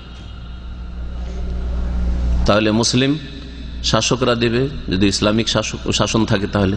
আর ইসলামিক শাসন না থাকে, অথবা মুসলিম শাসন আছে কিন্তু তারা যদি না দেয়, তো মুসলিম সমাজের লোকেরা ক্ষতিপূরণ প্রয়োজনে দিয়ে দিবে, ক্ষতিপূরণ দিয়ে দিবে, আর্থিক ক্ষতিপূরণ, কিন্তু কোনো মুসলিম মেয়েকে কাফের হাতে তুলে দেবে না, বরং ভালো মুসলিম ছেলে দেখে বিবাহের ব্যবস্থা করে দিবে। এই হচ্ছে কোরআনে কারীমের বিধান, সূরা মুমতাহিনা।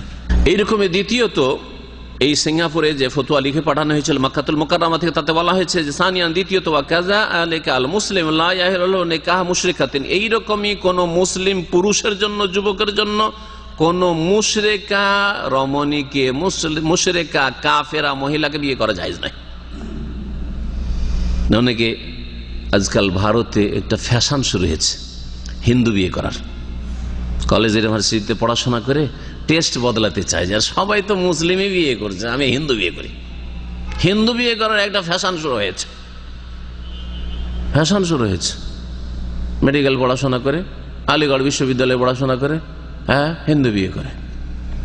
ভারতের সৌদি আরবে আজকের থেকে 15-20 বছর আগে যে রাষ্ট্রদূত ছিল, হিন্দু বিয়ে করেছে, হায়দ্রাবাদ বাড়ি ওই লোকের, আর সে হিন্দু বিয়ে করেছে। হিন্দু বিয়ে করে 2 ছেলে হয়েছে, 2 ছেলের নাম বলছে, ছেলে তো ভাগাভাগি, কোনো ভাগাভাগি, প্রথম কথা বিয়েই জায়েজ না। আর কিতাবিয়াকে বিয়ে জায়েজ, তারপরেও কিতাবিয়ার ছেলে মেয়েতে কোনো অধিকার নেই। ছেলে মেয়ে কার হবে? স্বামীর বাপের হবে, মুসলিমের হবে, মুসলিমের হবে। পুরুষ মুসলিম আসছে বিষয়গুলি এইখানেই, সুতরাং আর লম্বা করছি না। মুসলিম মহিলার জন্য মুশরিক স্বামীও জায়েজ নয়, আর ইহুদি নাসারা আহলি কিতাব স্বামীও জায়েজ নয়। এই মাসলা জানা আছে কিনা? জেনে নেন না জানা থাকলে। জি। আর মুসলিম পুরুষের জন্য মুশরিক মহিলা জায়েজ নয়, কিন্তু যদি মুসলিম না বিয়ে করে কিতাবিয়া বিয়ে করতে চায় মহিলা, মুসলিম পুরুষ যদি আহলি কিতাব ইহুদি নাসারাদের সতী সাধ্বী বিয়ে করতে, আজকাল সতী সাধ্বী পাওয়াই মুশকিল, প্রথম কথা এই শর্ত আল্লাহ লাগিয়েছেন। সতী সাধ্বী যদি ইহুদি নাসারা মেয়ে বিয়ে করতে চায় তো জায়েজ রয়েছে কারাহাতের সাথে। অনেক ওলামারা বলেছেন অপছন্দনীয়, যদি পারে তাহলে করবে না। মুসলিম মহিলা বিয়ে করতে বেশি খরচ হচ্ছে, হয়তো বিয়ে করতে পারবে, তাহলে তার জন্য ইহুদি এবং নাসারাদের মেয়ে বিবাহ করা জায়েজ নাই। আর ছেলে মেয়ে যা হবে পুরুষের সাথে সম্পৃক্ত হবে, সেই জন্য পুরুষ মুসলিমের জন্য কিতাব বিয়ে করা জায়েজ। পক্ষান্তরে কোন মুসলিম মহিলার কোন কাফের পুরুষকে, কিতাবে ইহুদি নাসারা পুরুষকে বিবাহ করা কেন জায়েজ নাই? কারণ ছেলে বাপের সাথে সম্পৃক্ত হলে ছেলে কি হয়ে যাবে? মুসলিম মায়ের পেট থেকে ভূমিষ্ঠ হয়ে ইহুদি নাসারা হয়ে যাবে, যেটা জায়েজ নাই। এই হিকমতের জন্য কোন মুসলিম মহিলার কোন রকমের কাফের সাথে বিয়ে জায়েজ নাই, একমাত্র মুসলিম হইতে হবে। তাই বলছেন যে এই রকমের কোন মুসলিমের জন্য জায়েজ না যে মুশরিকা মহিলাকে বিয়ে করবে। কারণ আল্লাহ কি বলছেন? ওয়ালা তানকিহুল মুশরিকাতি হাত্তা ইউমিননা, সূরা বাকারা 221 নম্বর আয়াতের একটা অংশ হচ্ছে, হে মুসলিম পুরুষরা, তোমরা মুশরিক মহিলাদেরকে বিয়ে করিও না যতক্ষণ পর্যন্ত তারা ঈমান না নিয়ে আসে। আর আল্লাহ পাক সূরা মুমতাহানা আয়াত নম্বর 10 একটা অংশ বলছেন, ওয়ালা তুমসিকু বিইসামিল কাওয়াফিরি, কুফরীর বন্ধনেই তোমরা তোমাদের স্ত্রীদেরকে রেখে দিও না। মানে তোমাদের স্ত্রীরা যদি ইসলাম গ্রহণ না করে তাহলে কুফরীর অবস্থায় রয়েছে, এই অবস্থায় বিবাহ বন্ধনে তোমরা রেখে দিও না, বিবাহ রাখা যাবে না এইভাবে কাফের স্ত্রীকে। এই আল্লাহ পাক বলেছেন। এই জন্য ওমর রাদিয়াল্লাহু তাআলা আনহু ইসলাম যখন গ্রহণ করলেন তখন তার দুই স্ত্রী ছিল, দুইজনকে ইসলামের দাওয়াত দেওয়া হলো, কেউ ইসলাম গ্রহণ করলো না। ওমরের মতো লোক, সুবহানাল্লাহ, আমিরুল মুমিনিন পরে হইলেন, ইসলাম গ্রহণ করলেন তিনি খুব শক্ত ছিলেন তার কুফরির ওপর, কিন্তু আল্লাহ যখন অন্তরে দিয়ে দিলেন ইসলাম, আর আল্লাহ পাকের খাস তৌফিক হলো, রহমত হলো, তিনি ইসলাম গ্রহণ করলেন। দুই মুশরিক মহিলা অস্বীকার করলো, আমরা ইসলাম গ্রহণ করব না। বলছেন ভাষ্যকার, ওয়াকাদ তাল্লাকা ওমর, ওমর রাদিয়াল্লাহু তাআলা তখন তার দুই স্ত্রীকে তালাক দিয়ে, ইমরাতাইনি লাহু কানাতা মুশরিকাতাইনি, দুই মুশরিক মহিলাকে তালাক দিয়ে দিলেন। লাম্মা নাযালাত হাযিহিল আয়া, যখন এই আয়াত নাযিল হলো, ওয়ালা তুমসিকু বিইসামিল কাওয়াফির, সূরা মুমতাহানা আয়াত নম্বর 10, যে তোমরা কাফের মহিলাদেরকে তাদের কুফরির অবস্থায় বিবাহ বন্ধনে আবদ্ধ রাখিও না, বিবাহ বন্ধনে রাখা চলবে না।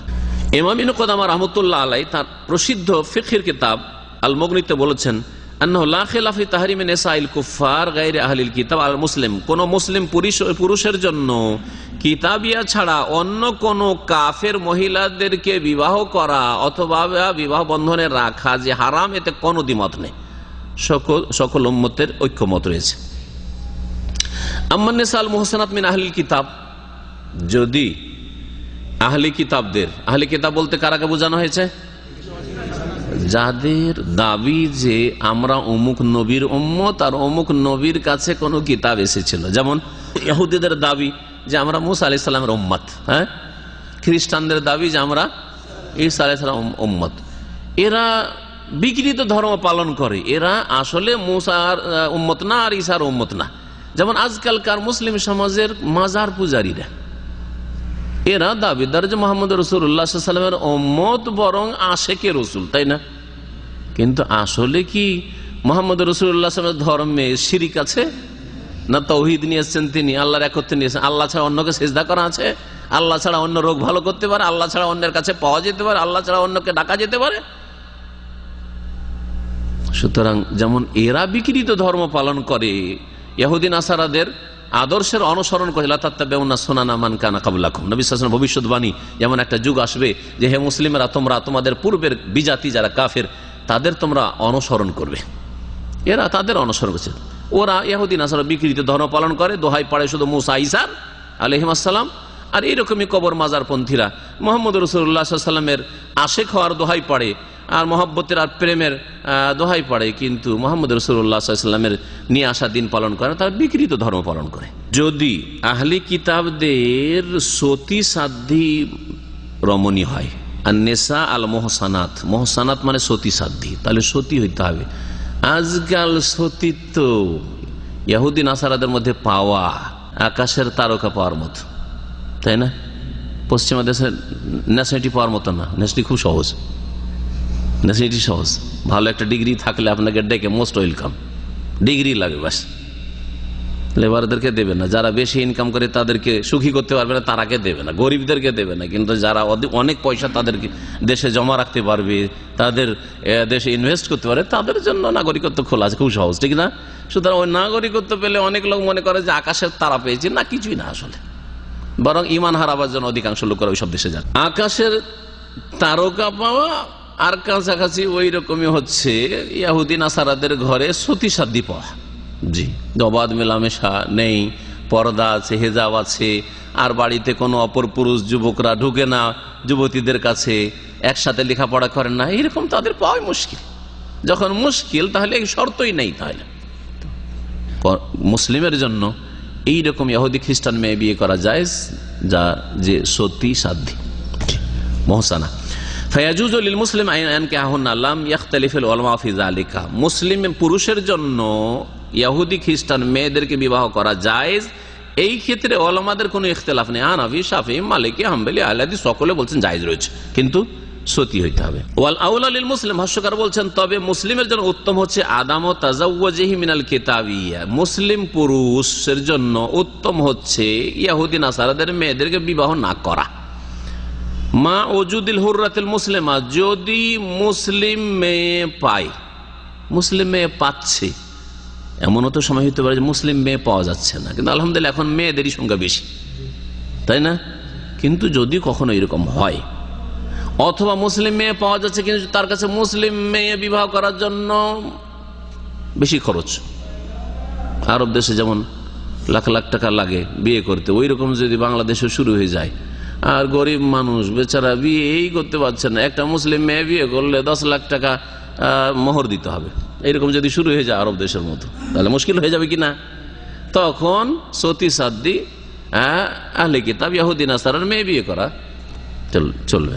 এই জন্য বলছেন যে উত্তম হচ্ছে মুসলিম মেয়ে বিয়ে করা, এতে আপনার ছেলে মেয়েদের ক্ষেত্রে ঝুঁকিতে থাকবেন না যে কি জানি, আর মায়ের দিকে যাওয়ার সম্ভাবনা বেশি।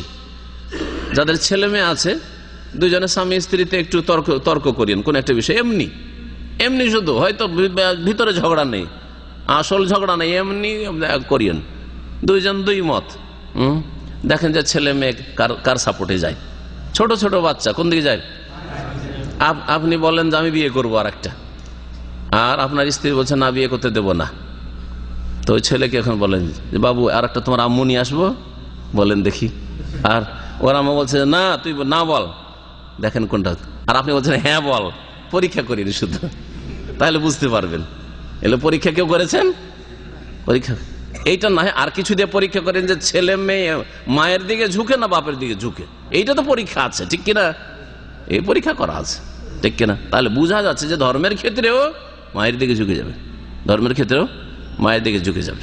তাহলে শাইখুল ইসলাম ইবনে তাইমিয়া রাহিমাহুল্লাহ, ইমাম ইবনে তাইমিয়া রাহমাতুল্লাহ আলাইহি, শাইখুল ইসলাম বলছেন ইয়াকরাহু তাজাওয়ুজুহুন্না মা ওজুদিল হারাইরিল মুসলিমাত, মুসলিম স্বাধীন মেয়েদেরকে বিয়ে করতে যদি পারে আর পাওয়া যায়, পর্যাপ্ত পরিমাণে মুসলিম মেয়ে পাওয়া যাচ্ছে, তাহলে ইহুদি নাসারাদের সতী সাধ্যী মেয়েকেও বিবাহ করা মাকরুহ। যে কথাটি আমি নিজের ভাষায় বলেছিলাম, এখন ইবনে তাইমিয়া রাহমাতুল্লাহের মতো গবেষক আলেম তার ভাষায় শোনেন মাকরুহ। উমর রাদিয়াল্লাহু তাআলা যখন খলিফা ছিলেন, সেই সময় তিনি ওই সব লোকদেরকে যারা আহলে কিতাব মেয়েদেরকে বিয়ে করেছিল, সাহাবায়ে কেরামদের বা তাবেঈনদের কেউ কেউ আহলে কিতাব মেয়েকে বিবাহ করেছিল, ওদেরকে বলছেন লিকাউলি উমর রাদিয়াল্লাহু আনহু লিল্লাযিনা তাজাওয়াজু মিন নিসা আহলিল কিতাব, আহলি কিতাবদের মেয়েদেরকে যেই সব লোকেরা বিয়ে করেছিল তাদেরকে উমর রাদিয়াল্লাহু তাআলা আনহু তার খেলাফত আমলে নির্দেশ দিয়েছেন তাল্লিকুহুন্না, এইসব ইহুদি নাসারাদের মেয়েদেরকে, এইসব মেয়েদেরকে তালাক দাও, স্ত্রীদেরকে তালাক দাও। তোমরা মুসলিম ঘরে ইহুদি নাসারাদের মেয়ে রাখবে না। অথচ শরীয়তে জায়েজ আছে। কিন্তু কেন নির্দেশ দিলেন? কারণ এটা পছন্দনীয় না, এতে আপনার ইমানের ঝুঁকি রয়েছে। আপনার ছেলে মেয়েদের ইমানের শুধু ঝুঁকি না, আপনার ইমানের ঝুঁকি আছে। অনেক সময় আরে দাড়িটা রাখতে পারছেন না অধিকাংশ মুসলিম আজকাল, স্ত্রী বিল পাস করে দিচ্ছে না, সেই জন্য ও কখন যে পাস করায় দাড়ি, তখন আমি দাড়ি রাখবো। তাহলে আপনার কি এই রিস্ক নেই যে সে যদি বলে যে না, আমাকে এতদিন থাকলাম তোমার ধর্মে, আসো চলো এখন হিন্দু হও, তুমি 10 বছর মুসলিম থাকলাম, 10 বছর এখন হিন্দু থাকো, 10 বছর কি বলে খ্রিস্টান থাকো, 10 বছর ইহুদি থাকো। আর আজকাল অধিকাংশ মুসলিমদের তো ইসলাম সম্পর্কে কোনো জ্ঞান নেই, আল্লাহ পরকাল সম্পর্কে কোনো জ্ঞানই নেই, আখিরাতের ভয়ভীতিও নাই। তো বলছে হ্যাঁ ঠিক আছে, হ্যাঁ এটাও একটা নাই নীতি। 10টা বছর যখন নামাজ রোজা করলো, তো 10টা বছর আমি চার্চে যাই এখন, ঠিক না? খ্রিস্টানদের সাথ দিয়ে আমার স্ত্রী ধর্ম পালন করি। যেমন মক্কার কাফেররা বলেছিল যে মোহাম্মদ এক কাজ করা যাক, হ্যাঁ 1 বছর আমরা আপনার আল্লাহর ইবাদত করি, আপনার ধর্ম পালন করি, আর 1টা বছর আমাদের ধর্মকর্ম আপনি করেন। তখন আল্লাহ সূরা কাফেরুন নাযিল করলেন। হ্যাঁ বলি আইয়ুহাল কাফির, এই কাফেররা লা আবুদু মা তা'বুদু, তোমরা যে সবের পূজা করো আমরা কখনো করতে পারি না, ঠিক না? বারবার করে আল্লাহ রিপিট করে শিখাচ্ছেন, বারবার করে বলে দাও, ঘোষণা করে জানিয়ে দাও এদেরকে যে এই আশা কখনো করিও না যে এই রকমের সমঝোতে আমরা আসবো। ধর্মের ক্ষেত্রে কোনো ডিসকাউন্ট নেই, দুনিয়ার অনেক ডিসকাউন্ট আছে জানিবে না, কিন্তু দিনের ক্ষেত্রে কোনো ডিসকাউন্ট নেই। যে ধর্মের ক্ষেত্রে ভালোবাসা দিবস পালন করা শুরু করবেন, হ্যাঁ ধর্মের ক্ষেত্রে আপনার আর হিন্দুদের ইহুদি নাসারদের ধর্মীয় কাজে চলে যাবেন আর সহযোগিতা করবেন, যে আমরা মিলিমিশি করি কাজ, ওরাও মসজিদ আমাদের দান খেরাত করে, আমরাও তাদের মন্দিরে দান খেরাত করি, আমরাও তাদের চার্চে দান খেরাত করি না, এর অনুমতি ইসলামে নেই। ধর্মের ক্ষেত্রে কোনো ডিসকাউন্ট নেই। হ্যাঁ গরিব অমুসলিম খেতে পায় না, খুব খাওয়ান, বিধবা চলতে পারে না, বিধবাকে দেখাশোনা করেন, ইয়েতিম মুসলিম ইয়েতিম বেশি হক রাখে, অমুসলিম ইয়েতিমও লালন পালন করেন, তাতেও নেকি পাবেন আপনি। উমর রাদিয়াল্লাহু তাআলা তালাক দিতে বলেছিলেন। যে কথাটি বলছিলাম আরো স্পষ্ট করি যে আপনারও ইমানের জন্য ঝুঁকি আছে। কখনো কখনো প্রেম ভালোবাসা স্বামী স্ত্রীতে এমন হয়ে যায় যে ভালোবাসার কারণে ইসলামের মেলা কিছুতে হয়তো আপনি কি করে দিবেন, ছাড় দিয়ে দিবেন, আর নিজের ইসলামকে আপনি খারাপ করে ফেলবেন আপনার স্ত্রীর কারণে। অন্তরে শুধু প্রাকৃতিক মহব্বতই থাকবে না, প্রাকৃতিক মহব্বত জায়েজ রয়েছে, স্বামী স্ত্রীর মাঝে একটা প্রাকৃতিক ভালোবাসা আছে। আপনার ভাই যদি অসৎ চোর ডাকাতও হয়, তারপরও একটা প্রাকৃতিক ভালোবাসা আছে, ঠিক না? এতটুকু জায়েজ। কিন্তু এটা যদি ধর্মীয় ভালোবাসায় চলে যায়, যে যেহেতু তাকে ভাই হিসাবে ভালোবাসেন, সেজন্য সেই ধর্মকর্ম যেটা করছে সেটাও ভালোবাসছেন, হ্যাঁ সে অপরাধ করছে, তার অপরাধকে ঢাকার চেষ্টা করছেন, তখন অপরাধী কিনা আপনি? অপরাধী। তো তাই বলছেন যে অরুব্বামা মালা আলাইহা কালবহু ফাফাতানাতহু, হতে পারে যে ইহুদি নাসারা মহিলাকে বিয়ে করে একজন মুসলিমের অন্তর তার দিকে এমন হয়ে ঝুঁকে যেতে পারে যে ওই মহিলা তাকে ফিতনায় ফেলে দিতে পারে, ঈমান হারা হয়ে যেতে পারে। কমপক্ষে নামাজ ছেড়ে দিল, হয়তো নামাজ ছেড়ে দিয়ে বড় কুফরিতে চলে গেল, রোজা ছেড়ে দিল, আরো কিছু অজেব ফরজ ছেড়ে দিল, হারাম নাজায়েজ কাজ কিছু করে দিল। অরুব্বামা কানা বাইনাহুমা ওয়ালাদুন, আর ছেলে মেয়ে জন্মে যাওয়ার পরে আরো বেশি একটা সম্পর্ক গাঢ় হয়ে যায়। স্বামী স্ত্রীর মাঝে তো একটা ভালোবাসা থাকে, আর ছেলে মেয়ে হয়ে গেলে তখন আরেকটা সম্পর্ক এমন গাঢ় হয়ে যায়। দেখেন আপনার স্ত্রী চরিত্র খারাপ, তালাক হয়তো ছেলে মেয়ে না হলে দিয়ে দিতেন, হ্যাঁ অথবা মহিলা অনেক সময় স্বামীর থেকে তালাক নিতে চায়, থাকবো না, কিন্তু ছেলের খাতিরে মহিলাও থেকে যেতে চায়, অথবা স্বামীও কি মনে করে যে যখন একটা বাচ্চা জন্মে গেছে রেখেই নি, হ্যাঁ বাচ্চার খাতিরে রেখে নিলাম। এরকম বহু ঘটনা ঘটছে না? তো বিশেষ করে ছেলে মেয়ে যদি ওই কিতাবিয়ার ইহুদি নাসারা মহিলার পেট থেকে পয়দা হয়ে যায়, তখন আরও একটু ভালোবাসা সেই দিকে ঝুঁকে যেতে পারে, যার ফলে ফিতনায় লিপ্ত হইতে পারেন। একটি হাদিস বাকি রয়েছে, হাদিসটার বিষয়বস্তু যেহেতু আলাদা, সেজন্য সেটা ভিন্ন করে আমি পেশ করব। ওয়ান ইবনে আব্বাস রাদিয়াল্লাহু আনহুমা قال أسلمت امرأة فتزوجت فجاء زوجها فقال يا رسول الله إني كنت أسلمت وعلمت بإسلامي فانتزعها رسول الله من زوجها الآخر وردها إلى زوجها الأول رواه أحمد وأبو داود وابن ماجه وصححه ابن حبان والحاكم। আব্দুল্লাহ বিন আব্বাস রাদিয়াল্লাহু তাআলা আনহুমা থেকে হাদিস বর্ণিত রয়েছে, তিনি বলছেন যে এক মহিলা ইসলাম গ্রহণ করলো, ফাতাজাওয়াজাত, ইসলাম গ্রহণ করেই সে আরেক জায়গায় বিবাহ বসে গেছে, অন্য জায়গায় বিবাহ করে নিয়েছে। ফাজাউজাহা, তার স্বামী জানতে পেরেছে, জেনে সে বলছে যখন আমি স্ত্রী ছাড়বো না, সে চলে এসছে, সেও ইসলাম গ্রহণ করছে। ফাজাউজাহা, তার স্বামী চলে এসছে, আগের যে স্বামী। ফাকালে ইয়া রাসূলুল্লাহ, এসে বলছে আল্লাহ রাসূল, ইন্নী কুনতু আসলামতু, আমিও মুসলিম হয়ে গেছি, আমি ইসলাম গ্রহণ করেছি। ও আলেমাত বে ইসলামী, আর আমার ইসলাম গ্রহণ সম্পর্কে সে জানতেও পেরেছে আমার স্ত্রী, কিন্তু আসলে ওর কাছে থাকবে না। ইসলাম গ্রহণ করে একটু আগে ভাগে আরেক জায়গায় বিবাহ বসে গেছে। আমার ইসলাম সম্পর্কে জানতে পেরেছে, তারপরেও আমার সাথে থাকবে না, আর একজনকে বিবাহ করে বসে আছে। এ হচ্ছে ঘটনা। এখন কি করা যাবে? আগের স্বামীর ঘরে যাবে না এই নতুন স্বামীর ঘরে থাকবে? হ্যাঁ, কারণ সে ইসলাম গ্রহণ করে নিয়েছে, তাকে সময় সুযোগ দিবেন না, দাওয়াত দিবেন না, কিছুই না। ফান্তাজাহা রাসূলুল্লাহ মিন যাওজিহাল আখার, দ্বিতীয় স্বামী বা পরের স্বামীর কাছ থেকে রাসূলুল্লাহ সাল্লাল্লাহু আলাইহি ওয়াসাল্লাম ওই মহিলাকে ছিনিয়ে নিলেন। ইন্তাজা মানে ছিনিয়ে না, মানে সরিয়ে দিলেন, বিচ্ছিন্ন করে দিলেন। ওয়ারাদ্দাহা ইলা যাওজিল আওয়াল, আর ওই মহিলাকে ফিরিয়ে দিলেন প্রথম স্বামীর জন্য। রাওয়াহু আহমদ, হাদিস ইমাম আহমদ বর্ণনা করেছেন, আবু দাউদ বর্ণনা করেছেন, ইবনে মাজাহ বর্ণনা করেছেন, ইমাম ইবনে হিব্বান এবং হাকিম হাদিসটিকে সহিহ বলেছেন। কোন কোন মুহাদ্দিসরা সহিহ বলেছেন। ভাষ্যকার বলছেন হাদিসের সনদ গবেষণা করলে হাদিসটি যঈফ। কেন যঈফ? সংক্ষেপে বলছেন ওয়াইসনাদহু যঈফ। ভাষ্যকার বলছেন যে সনদ যঈফ লিআন্না মাদারাহু আলা সিমাক আন ইকরামা, এই হাদিসের সনদ নির্ভরশীল সেমাক থেকে, সেমাক বিন হারব ইকরামা থেকে বর্ণনা করছেন। কাল আল হাফেজ, ইমাম হাফেজ বিন হাজার রহমতুল্লাহ আলাই, এই বুলুগুল মারামের লেখক, তার অনেক কিতাবাদি রয়েছে বর্ণনাকারীদের জীবনী সম্পর্কে। তিনি বলছেন যে সাদুকুন, এই সেমাক হচ্ছে সাদুক, রিওয়ায়াতুহু আন ইকরামা খাসসাতান মুজতারিবা, এই ব্যক্তি সাদুক। সাদুক মানে চলার মতো লোক, তার বর্ণনা চলতে পারে, একেবারে সেকাতন, শক্তিশালী নয়, নির্ভরযোগ্য নয়, আস্থাশীল নয়, কিন্তু সাদুক চলার মতো, যার হাদিস হাসান হয়ে যেত। কিন্তু সমস্যা কি বলছে যে তিনি যখন এই সেমাক যখন বর্ণনা করে ইকরামা থেকে, তখন বিশেষভাবে তার হাদিস মুজতারিব হয়ে যায়, মানে হাদিসের অবস্থা ঠিক থাকে না। মুজতারিব এক ধরনের দুর্বল হাদিস, সুতরাং এই হাদিস দুর্বল, এই কথা বলছেন। এই হাদিস থেকে যে মাসলাটি জানা গেল সেটা হচ্ছে মাসলা সহজ, হাদিসে স্পষ্ট রয়েছে যে স্বামী স্ত্রীর একজন যদি আগে ইসলাম গ্রহণ করে আর তারপরে পরে যদি দ্বিতীয় জন গ্রহণ করে, তাহলে বিনা, এখানেও বিবাহ পড়ানো হয়নি, তার কাছে কি করা হয়েছে? ফিরিয়ে দেওয়া হয়েছে। অন্য কোথাও চট করে বিবাহ বসে যাবে না, তার জন্য ইদ্যতের একটা সময় আছে। ইদ্যত পার হওয়ার পরে বিবাহ বসতে পারে, আবার অপেক্ষা করতে পারে স্বামীর জন্য, যেমন এর আগে স্পষ্ট করেছি। এখানে মোটামুটি আমাদের আলোচনা শেষ। আল্লাহ পাক রব্বুল আলামিন যেন আমাদেরকে কোরআন ও হাদিসের সহিহ মাসাইল বুঝার তৌফিক দান করেন এবং সেই অনুযায়ী আমল করার তৌফিক দান করেন। আল্লাহ পাক রব্বুল আলামিন দিন দুনিয়ার সমস্ত রকমের ফিতনা থেকে আমাদের যেন হেফাজত করেন। আল্লাহ পাক রব্বুল আলামিন জান্নাতের পথে থাকার যেন তৌফিক দান করেন।